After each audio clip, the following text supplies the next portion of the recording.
How much money would you need to be paid to play a new Pokemon metagame? You don't know the best Pokemon. You don't know the common checks, answers, and team structures. What's this Pokemon? Is it low or high tier? And what does it do? For a lot of players, that's a daunting task to do on their own. Maybe it's easier with a community, a Discord, or a couple of close buddies.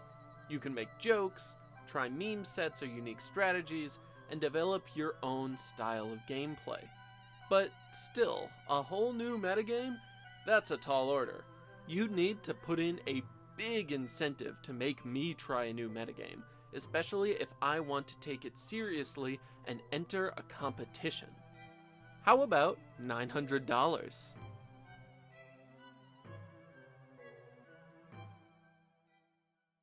On July 6th, 2024, a new tournament was announced on the Uber's UU Smogon page.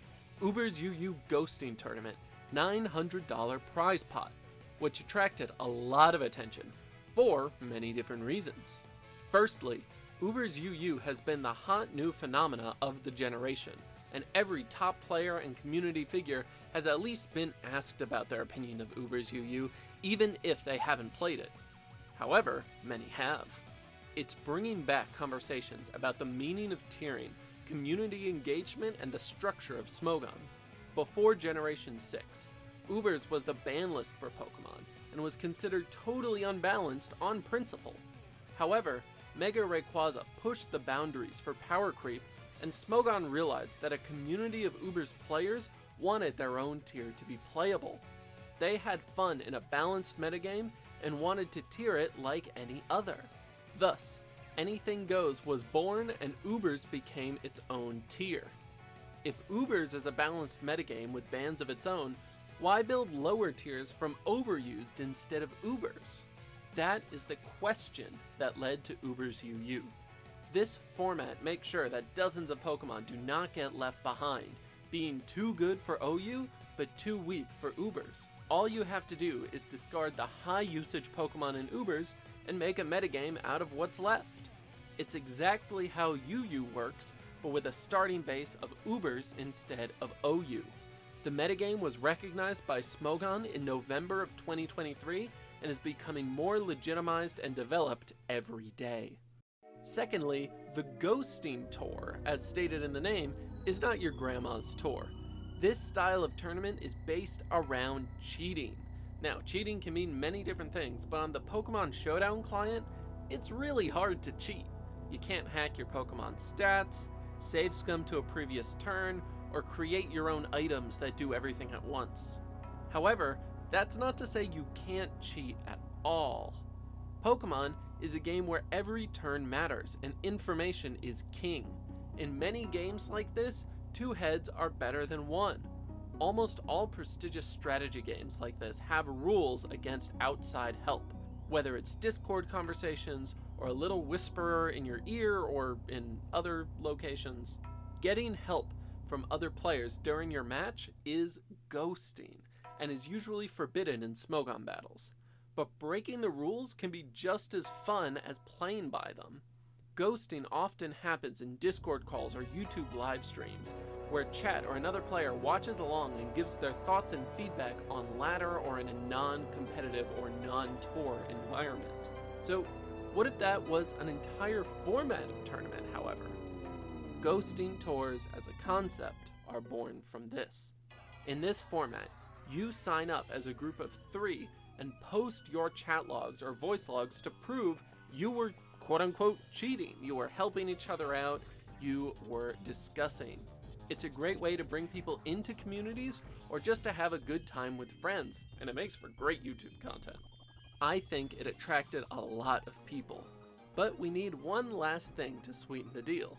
A good Pokemon metagame, a good format of tour, new and interesting, but money never hurts. Money, money, money, money, or $900 of it. Thank you to Pooshi, Incredible King, and Finchley for donating to this massive pot. This money is being distributed in a new way as well. $900 to the first place team, $0 to anyone else. That's right, Getting anything but the whole tour means you get diddly squat. On the other hand, if a super team formed, they could easily just sweep the whole thing and win $300 a person, more or less. The benefit of this format is that it really draws in top competition who think they have a good chance of making it to the end. You will get powerful, very competent, very skilled players thinking, great, I can join this new metagame, clear it, free $300 for me. And oh man, that worked. The new hot meta, a fun format, $900. I expected some hype, but oh man, everyone is here. To begin with, you gotta start with the Ubers UU Classics. We came out in full force. The council is almost completely signed up. Vesp and Imperial are on one team together, and Finchley, Leo Justice, Doron, Rash, Big Fat Mantis, and Frito are each on their own teams. Almost all of the community turned out.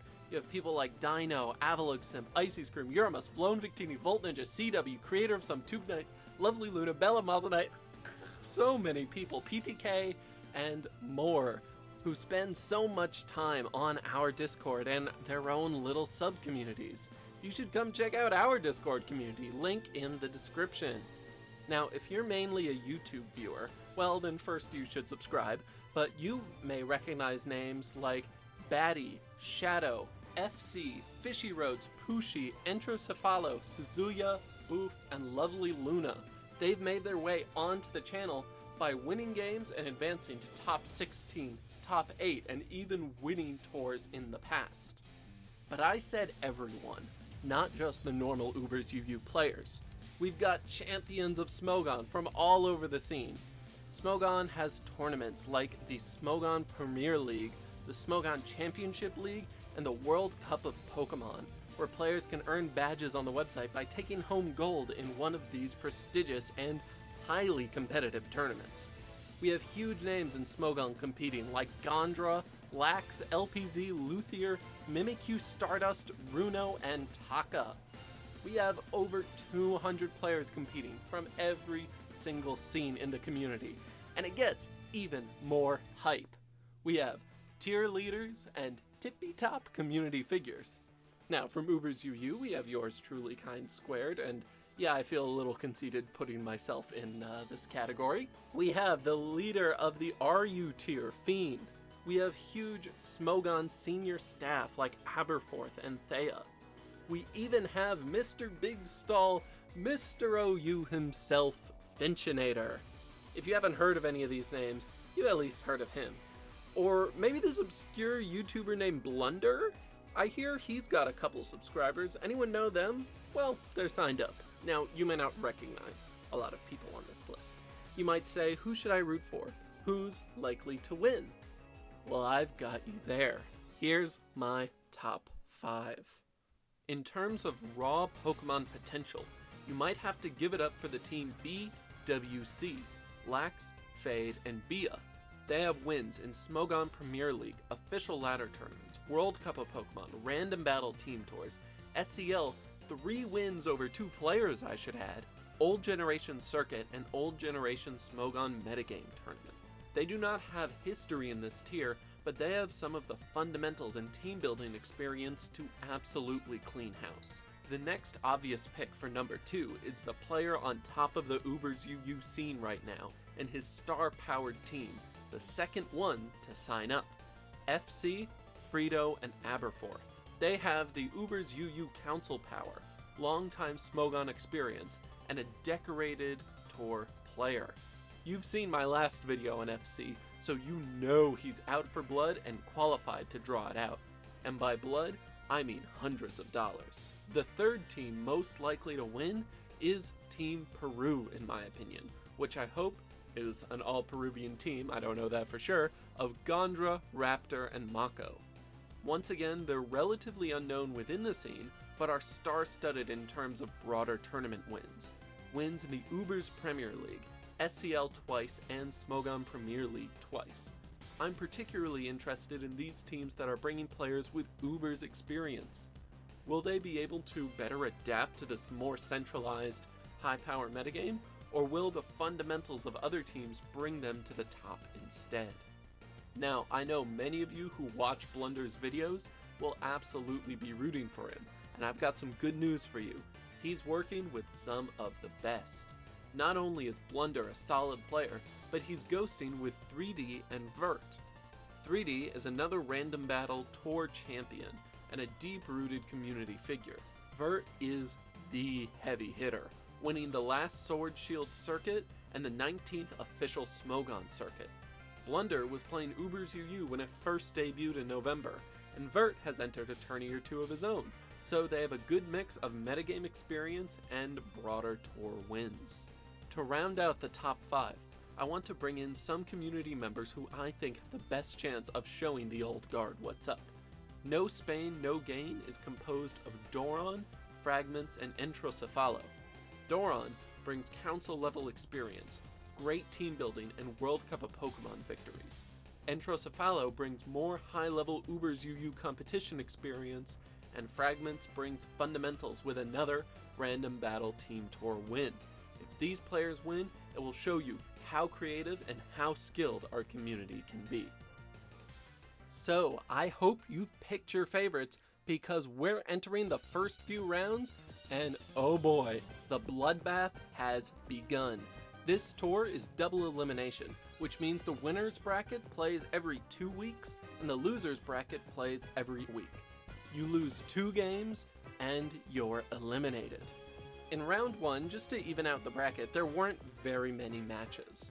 Our first upset already was in round 1 though, when Shadow79, Lovely Luna, and Kat's team was upset by the team Joe Claus after a failed opening of Spectrier Curse into another curse where they thought they would have forced the Terapagos to switch out. They were also focusing on setting many hazards, and it seems like many of the ghosting games have been very hyper-offensive and short as new players learn the metagame. Therefore, hazards don't have as much time to rack up. Another great example of this was the exotic Finchinator Thiago Noon's team versus Kobenis Car Crash, which has council member Rash in it. Both teams brought a very uncommon but hyper-offense related Pokemon, Orthworm. Shedtail is legal in this format, but usually Cyclizar is the default user of it due to its other utility in Rapid Spin and Knockoff, plus its Regenerator ability. Orthworm is a perfect switch in to Landorus Therian, which is probably why these players brought Orthworm. It can switch in, but it can't do much back.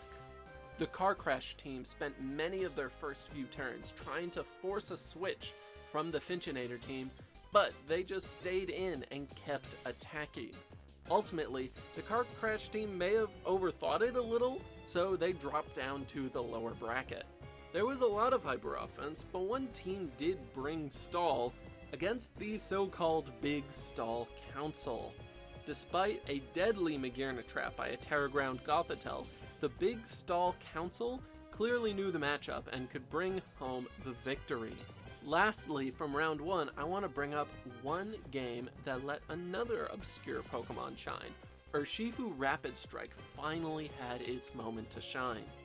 The teams were Blunder, 3D, and Vert, named 3D XXX777 on the right, and Addo, Don Salvatore, and Ruby Blood, named Winter is Coming on the left.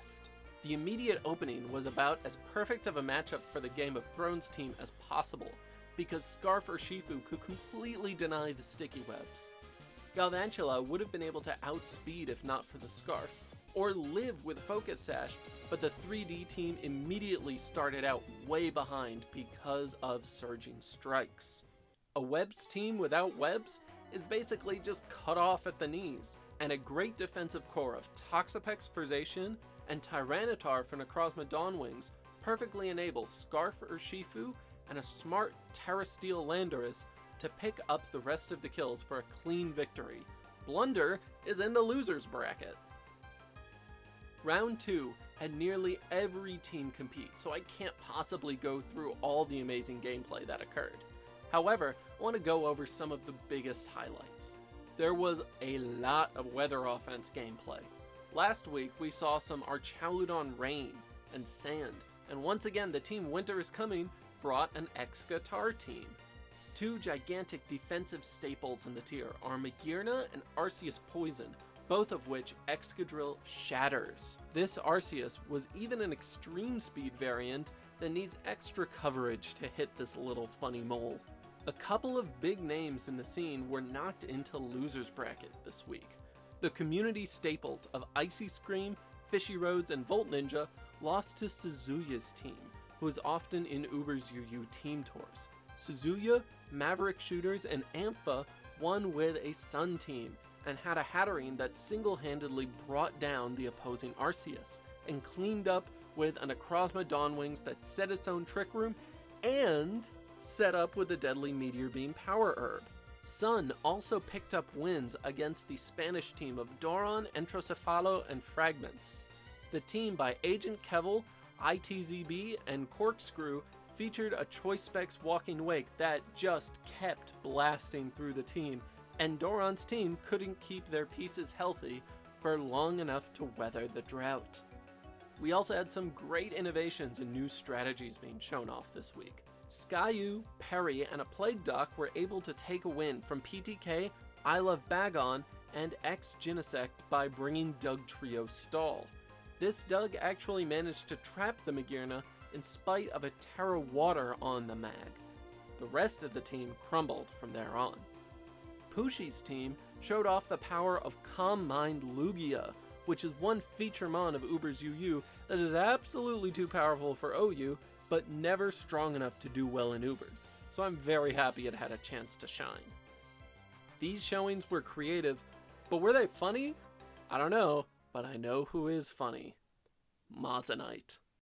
For those who don't know, Moissanite is kind of an icon in the Uber's UU Discord community.